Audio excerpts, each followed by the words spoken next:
Anda bersama Brother Fai di channel Malam Mistik, sebuah rancangan audio dan video cerita seram dan mistik.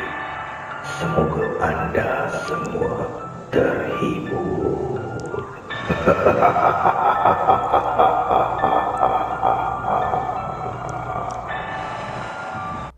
Para pendengar Malam Mistik, kisah pada malam ini datangnya dari Wahidah Syekh Abdullah. Kisah yang bertajuk Rumah Sewa Mak Nap. Di sini beliau mengatakan, Assalamualaikum kepada semua para pendengar. Waalaikumsalam warahmatullahi wabarakatuh. Hari ini saya nak kongsikan satu cerita bertajuk Rumah Sewa Mak Nap. Cerita ini adalah kisah benar yang saya alami sendiri. Selamat mendengar. Sekitar bulan 4, 2019, aku dengan kawan aku decide untuk cari rumah sewa. Yalah, sebelum ni 2 tahun aku duduk dengan kakak aku. Dah tiba masa untuk aku duduk rumah sewa sendiri. Kawan aku pula, Tira, duduk dengan ibu dan ayah tiri dia dan juga abang serta adik tiri dia. Disebabkan dia tak berapa rapat dengan adik-beradik tiri dia dan disebabkan rumah dia tak berapa luas dan kurang privasi untuk dia, Tira minta izin dengan ibunya untuk cari rumah sewa. Untuk pengetahuan semua, aku rapat juga dengan ibu Tira. Selalu juga aku tidur rumah Tira. Maka bermulalah sesi mencari rumah sewa. Dari area Taman Seri Andalas, Bukit Tinggi, Sentosa, Kampung Jawa, semua tempat tu tak jumpa rumah sewa. Last kali, kakak aku juga yang jumpa rumah sewa untuk kita orang. Tapi jauh sikit lah dari tempat kerja.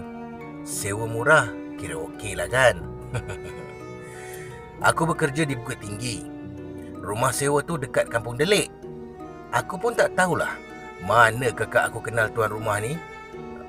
Jadinya, kakak aku bagi nombor telefon tuan rumah tu.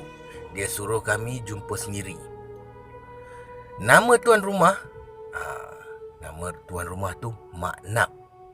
Lingkungan dalam umur 60-an lah. Setelah jumpa tuan rumah, kami pun angkutlah barang. Guna motor je. Kalau ingat balik, ya Allah, rindu zaman susah senang sama-sama. Barang Tira macam bantal toto. Baju angkut guna motor 125Z tu lah. Dari Jalan Kebun ke Andalas. Rumah aku, kau rasa macam Bengali jual kapet. Okey, sampai rumah aku, kami pun order Grab. Aku tak ada transport masa tu. Kakak aku ada kereta, tapi kami decide tak nak susahkan sesiapa. Jadi kami pun buat mana yang mampu lah. Aku dengan barang-barang naik Grab. Tira ikut belakang naik motor dia. Sampailah depan rumah sewa kami. Untuk pengetahuan semua, rumah sewa aku tu atas rumah Mak Nap. Atas rumah Mak Nap kira tingkat 2 lah. Ada tangga di tepi untuk naik ke rumah sewa. Jadi, belah atas ada 2 pintu, iaitu 2 penyewa. Masa mula-mula masuk, kami berdua terus cuci rumah. Pada awalnya, tak ada apa-apa yang pelik berlaku. Cuma rumah tu selalu rasa bahang. Oh ya, penyewa rumah sebelah, Kak Liza, tinggal berdua dengan suami dia. Aku dan Tira jarang berkomunikasi dengan jiran sebelah disebabkan sibuk kerja. Ada dekat rumah pun cuma malam dan masa cuti saja. Okey, sambung cerita pasal rumah sewa aku. Ada satu hari tu, aku tak masuk kerja sebab demam. Jadinya, tinggallah aku sorang-sorang dekat rumah. Tengah layan cerita dekat Facebook, aku tengok jam dah pukul 5 petang. Dalam hati aku, kejap lagi Tira balik lah ni. Selepas 5 minit, aku dengar pintu grill dibuka. Bunyi pintu grill menandakan Tira dah balik. Aku aku dengar pintu ditutup. Shit. Wow, bunyi pintu grill dia dahsyat Tira letak kasut di rak. Helmet diletakkan di tempat biasa. Bunyi-bunyi yang biasa setiap kali kita orang balik kerja. Selepas tu, aku dengar pintu bilik Tira ditutup dan suara dia tengah bersembang dalam telefon. Aku biarkan aja lah, malas aku nak ganggu. Beberapa minit kemudian, aku pun keluar bilik dan panggil Tira. Tira, kau dah makan ke belum? Tu ada lauk bawah tudung saji. Aku masak sambal telur je. Tira tak menjawab. Aku panggil lagi. Hey, Tira! Tira! Lepas tu dia jawab. Tiba-tiba, aku jadi meremang. Asalnya aku keluar bilik sebab nak pergi tandas. Terbantut terus niat aku. Cepat-cepat aku lari masuk bilik. Aku dengar lagi suara orang tengah bercakap dalam bilik Tira. Cepat-cepat aku hantar mesej pada Tira. Dalam mesej ni berbunyi beginilah. Tira, kau dah balik ke? Jadi Tira pun jawab, aku balik lewat sikit, nak siapkan paperwork. Kejap lagi aku balik lah. Hey, balik cepat, aku takut ni. Cepat aku nak terkencing.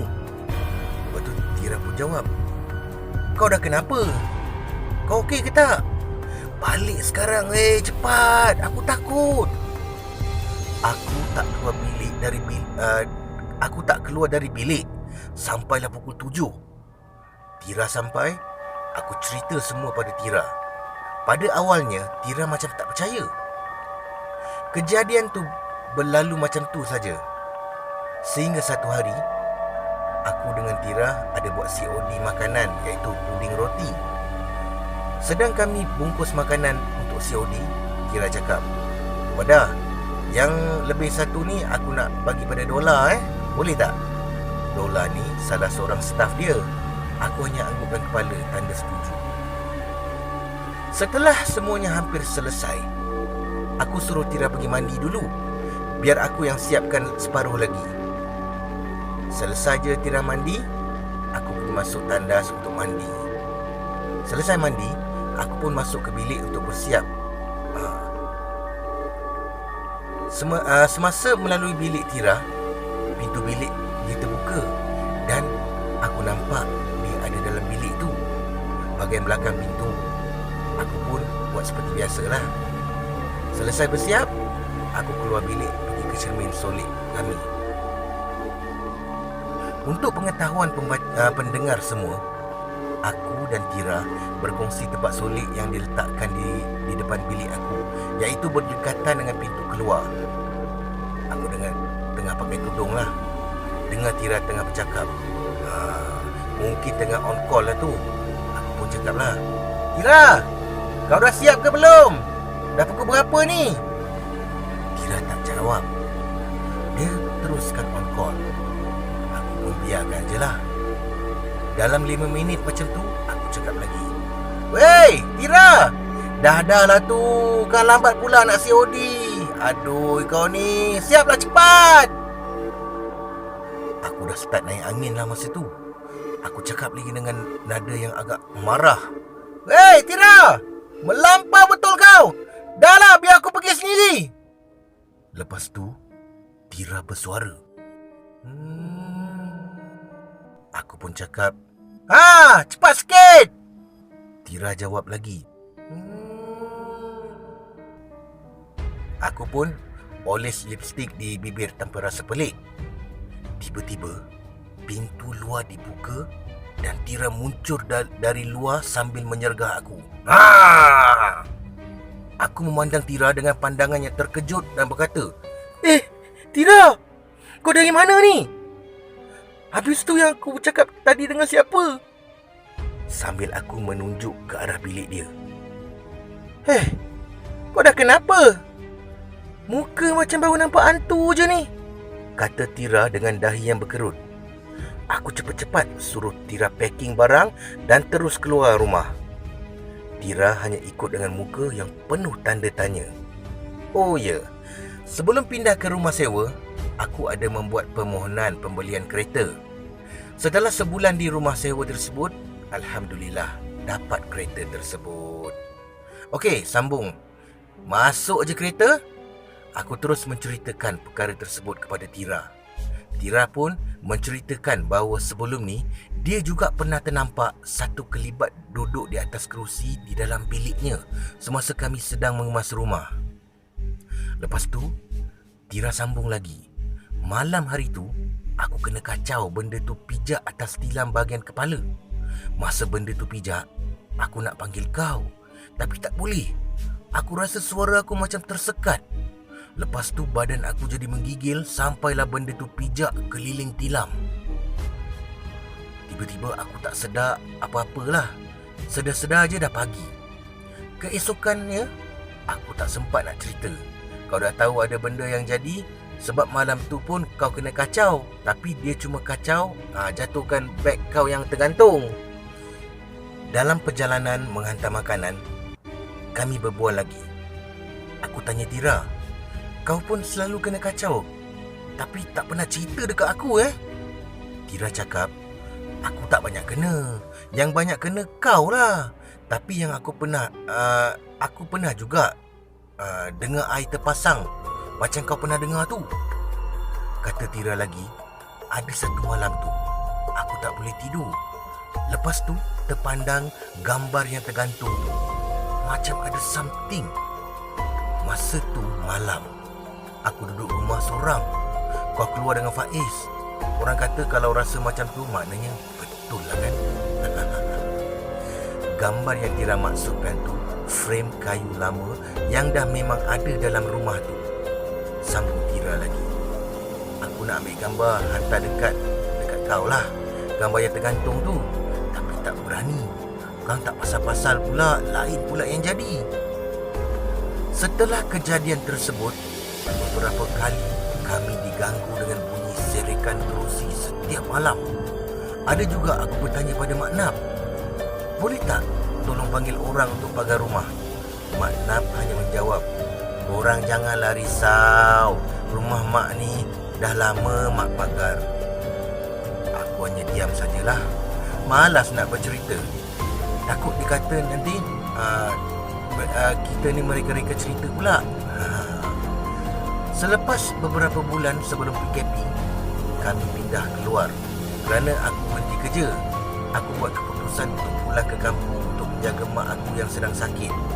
Tira pulang semula ke rumah ibunya kerana tidak berani untuk tinggal seorang diri di rumah tersebut. Sekian saja kisah rumah sewa Mak Nap. Maaf andai kisah aku ini panjang dan tidak seram. Terima kasih kepada Wahidah Sheikh Abdullah. Terima kasih kepada anda yang mendengar kisah ini.